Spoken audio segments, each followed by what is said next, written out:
The recruitment of academic and administrative heads of universities in the country will no longer be conducted by the Public Service Commission should the recommendation by the Presidential Working Party on Education Reforms is implemented.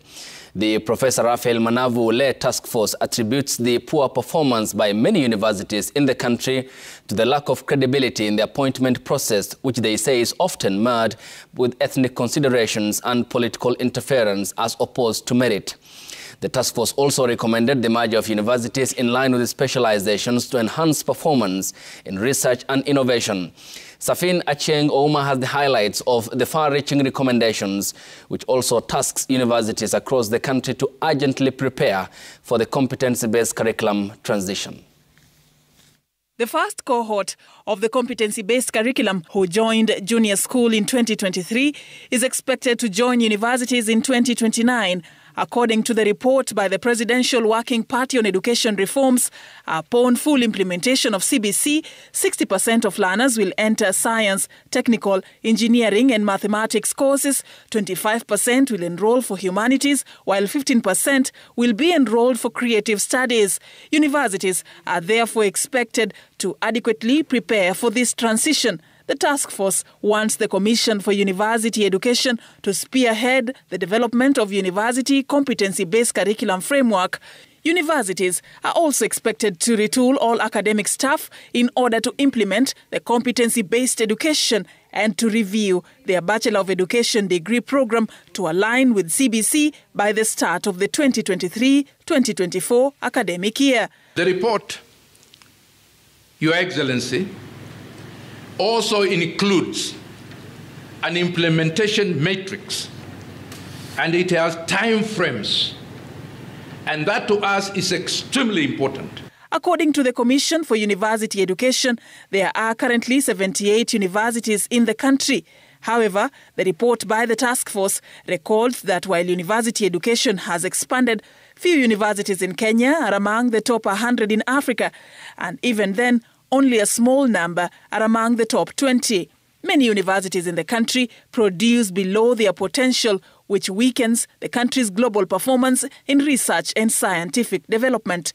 The task force attributes this poor performance by universities to challenges such as poor governance structures, limited productivity in research and innovation, and inadequate funds. On governance, the report points out concerns about the lack of credibility in the appointment process of heads of universities, which is often marred with ethnic considerations and political interference as opposed to merit.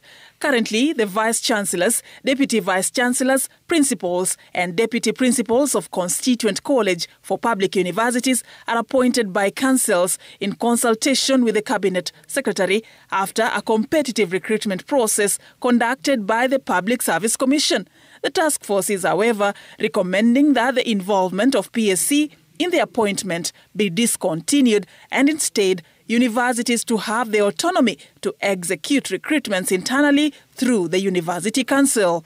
The task force also wants deans of schools and faculties to be recruited through competitive appointment rather than elections.